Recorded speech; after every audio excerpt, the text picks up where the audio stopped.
Okay, so right now we have Amy Carlson. She's going to talk to us about how to live well with Parkinson's through dance and creative expression. And the only thing I'm going to say about Amy right now is she is one of our Davis Phinney Foundation ambassadors, and you're just about to learn all the other things about her. So I'm just going to let her take it away. Can't wait to hear you, Amy. Hi, I'm Amy Carlson, and I'm here to talk about creativity in Parkinson's. And the thing is, first off, creativity in Parkinson's is a thing. It's studied, it's both anecdotally talked about. I know many examples myself of people who experienced an increase in creativity once they were diagnosed with Parkinson's. And there's a lot of arguments about what causes this, but hey, symptom or side effect, I don't care. I'm excited to have something positive going on with this whole Parkinson's thing. So I'm pretty much an embracer of creativity in Parkinson. Is embracer a word? I'm not sure. Anyway, so in order for me to really talk about this in my life, I'm going to have to take you back a little bit about to who I was pre-diagnosis. So we're going to go back about 10 years ago because I was diagnosed. I'm getting close to my 9th anniversary. And we're going to go back to about 10 years ago. And 10 years ago, I was not the person I am right now. I was somebody who was very focused, very organized, very much a planner and a scheduler. I was a construction project manager, so I probably looked a little bit more like this. And when I was doing that job, I would carry a Franklin planner. I don't know if any of you remember this, but this is that calendar system that everyone seemed to love. And I had one. And let me tell you, I wish I could show this to you, but it's so light because I wrote in pencil because I didn't like to scratch things out. I really liked to make sure that everything was neat and tiny. So it's all in pencil, so you can't see it very well. But let me tell you, there's spreadsheets in this thing. This is from 1996, I think, or 7. Everything is very organized. There's spreadsheets in here. There's a list of all of my husband's sizes of clothes in case I went shopping for clothes for him. This is a very organized way of documenting my life. And that was how I was at that time. And one of the things I did was, as a construction project manager, I scheduled things. And at one time, I actually scheduled a project that was 200 years long. It was the decommissioning of a nuclear power plant. So that's pretty much who I was at that time. After I was diagnosed with Parkinson's, I continued that persona for a while. I lived in denial land. I don't know if you've been there, but I certainly have. And I just continued to decide that everything was going to be fine and my life was going to continue the same way it was. And that's when the creativity came in and tapped me on the shoulder. I was working for the sales department. In my company, everybody takes a turn in sales because we believe that operations and sales go hand in hand. So me and my Franklin planner, I was working on a sales project that would take about a year to assemble. And that project would eventually turn out a proposal, a written proposal that would be about this thick. It would look about that deep. Not only would the written proposal be put together, also a presentation would be put together. And for the presentations, we would have a whole team of people who would go and talk to a bunch of judges. And because there was a whole team of people, and because those judges were sitting all day listening to one team after another tell them how great they are, every team would produce a placemat. And the placemat would sit in front of the judge, and it would have the pictures of the people on it, and maybe a bio, and maybe some of our main points. And I was busy on a Sunday, a little casual overtime, putting together my placemat for the team that was going in front of this airport proposal that we were working on. And because I have Parkinson's, I fell asleep in the middle of that, and I had a dream. I had a dream that the proposal was so bad and the presentation was so bad that the people sitting behind the desks actually took their placemats and folded them up into paper airplanes and were shooting them around the room and ignoring our presentation. I woke up with that dream and I knew what I had to do. I had to turn the placemat into a paper airplane. So I designed a quick draft, and I took it and I went and I called my sales manager on Monday morning and I said, we got to go to lunch. I have an idea and it's going to take me a while to explain it. And I explained the paper airplane to him over lunch. And he said, Amy, that's ridiculous. Get back to the office, get back to work. I thought it was a great idea. It was very creative, very different, completely different than the way I usually think. 2 days later, he came to my office and he said, that paper airplane thing, work with Arnold, get a draft. Eventually, the paper airplane placemat was put into place, and each fold told the story of our project and had the pictures of the people on it. And it folded up into a paper airplane that our artistic designer walked the group through. And at the end of the presentation, none of them threw their paper airplanes except for our team, because all of the people on the board wanted to keep their paper airplane. We did not win that project, but in the talkbacks afterwards, the people from the airport selection committee told us that it was this example of the creativity that our team would bring to the project. And while they really liked that we didn't win, they really, really liked the airplane and how it demonstrated creativity. And I thought to myself, I don't even know where that came from. I mean, I know it came from a dream, but where the heck did that come from?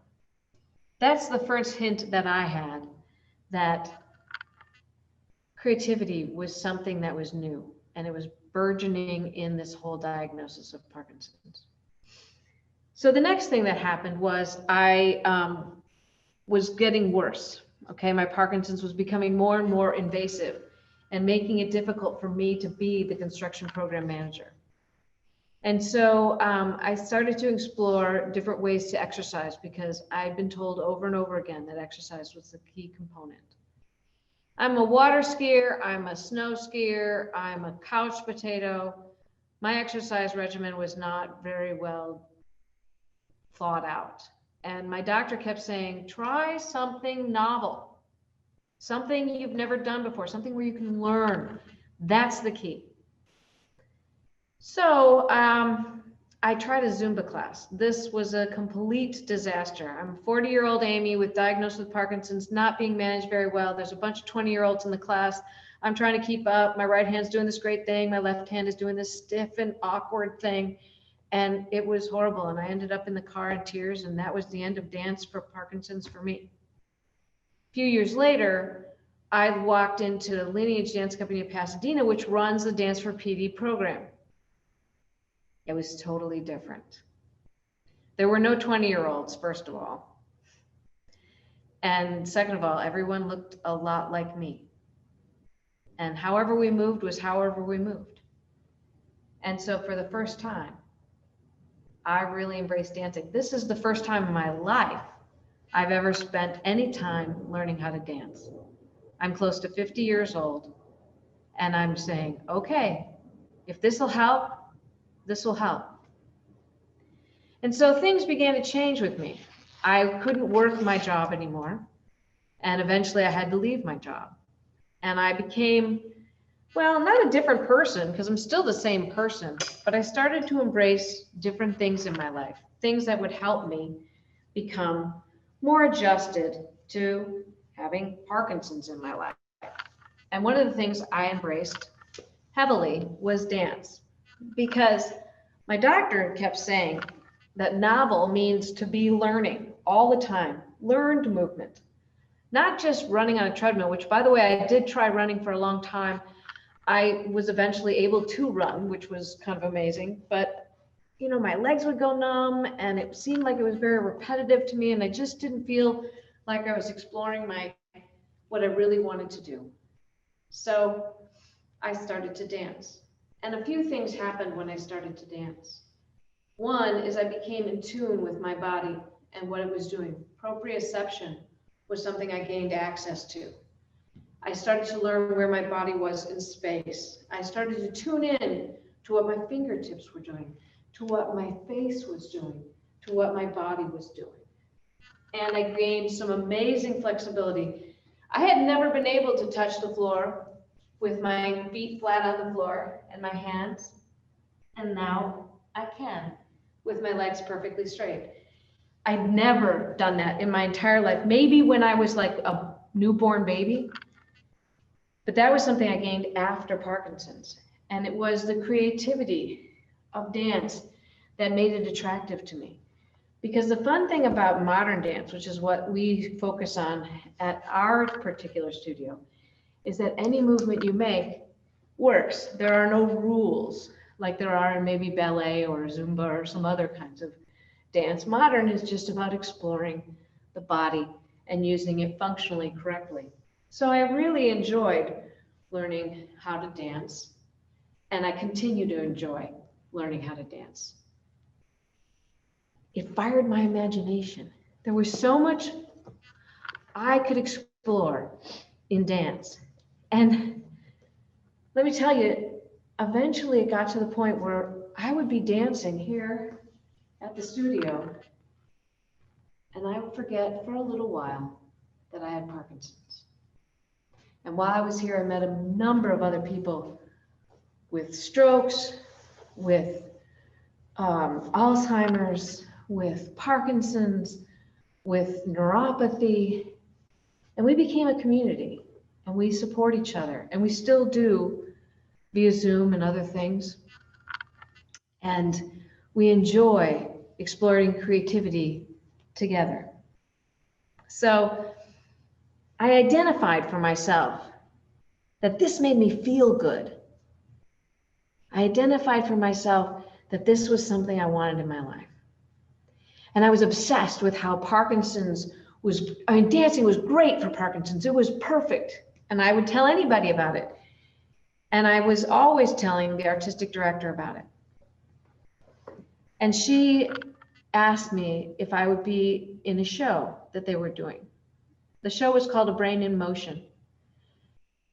And I didn't know really what she meant, because I'm thinking like recital, but that's not exactly how it came down. In the end, I told her so much about Parkinson's, and one day she interviewed me about Parkinson's and dance, and I didn't realize it, but she actually wrote the script from things I had said, and the script for my part of that show with my dance partner, Erica Lynn Priolo, was directly from that interview. And it was me telling my story of diagnosis, coming to find dance, and it was much more about how Parkinson's impacted my life, how I hid my hand when I was in meetings, how my hand would do its own thing, and my family called it me holding the pizza box. And I poured my story out into this performance. And when I was done, people came up to me and they said, "Thank you for sharing your story. I've never been able to talk about my story. It felt so good to hear your words echoing my story." And I knew then that I had identified something very important. And that was that I needed to tell my story, because it helped me process the feelings of having Parkinson's. And more than that, it helped other people. And that gave my life meaning. The ability to process my feelings of how do I dance when I'm dyskinetic and I'm fighting with my body? How do I dance when my body feels like concrete and I just can't seem to go as fast as I would like to?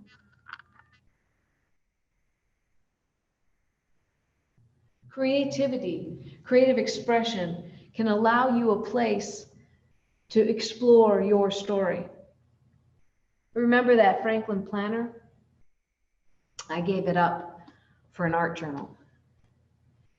And my art journal is the place where I explore my feelings about Parkinson's.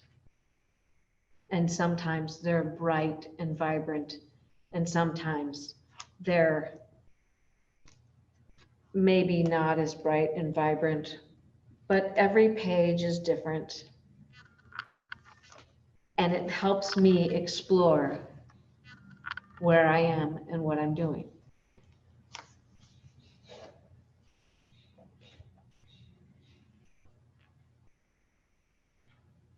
Allow yourself to use Parkinson's as an excuse if you need to, or permission if you need it, to do different things, to do things that are unusual for you. Look into your life and see, is there a place where suddenly I was thinking differently? To me, it makes total perfect sense that you might think differently about the world now, because your brain is much different than it was. And it continues to change faster than most people's change. And the way to combat the destruction of Parkinson's is to build new neural pathways. The brain is designed to learn. And more than that, it is designed to learn how to move. So find a movement, find an expression, find a way to learn something new so you can build new neural pathways and expand your brain while it is changing. I always want to remember and remind people that there's nothing really wrong with your body. It's all in your head. The problems that you have in movement are mostly in your head. So if you've never been a dancer, it's not because your body doesn't want to be a dancer. Your body is still capable of moving and learning how to move and tuning into the differences. And whether that's dancing or whether it's picking up a paintbrush and learning how to make your hands make movements that make marks, whether that's acting. Have you ever tried Shakespeare? I have. It's kind of fun. It's a little bit intimidating, but hey, you've got Parkinson's. You don't have time to worry about what other people think. What you have time for is making your body your first and only priority. So allow for that. And this is where I bring out my favorite piece of headwear, my tiara. I am a princess of Parkinson's in some regards, in that I allow myself to make room for Parkinson's in my life. And if that means I'm no longer practicing as a construction manager, but I'm constructing a life with a dancer, as a dancer, I have room for that in my life now. And Parkinson's, whether it's the excuse or the reason or the devil that I dance with, it opened that up for me. And I wouldn't change anything. People always ask me about that.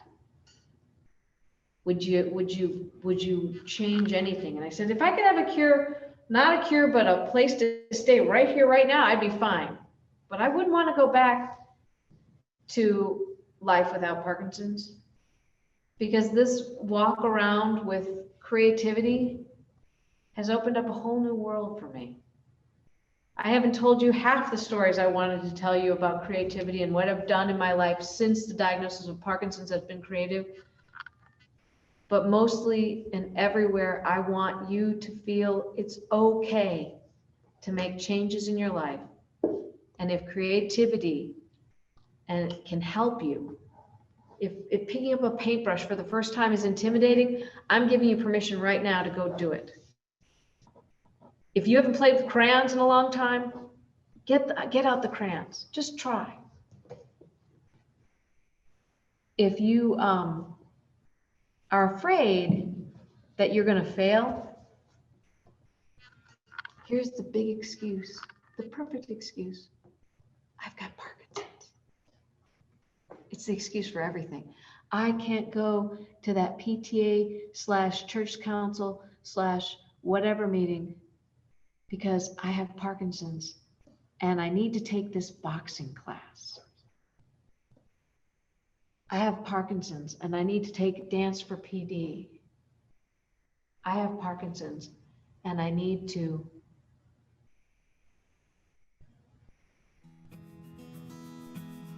Thank you.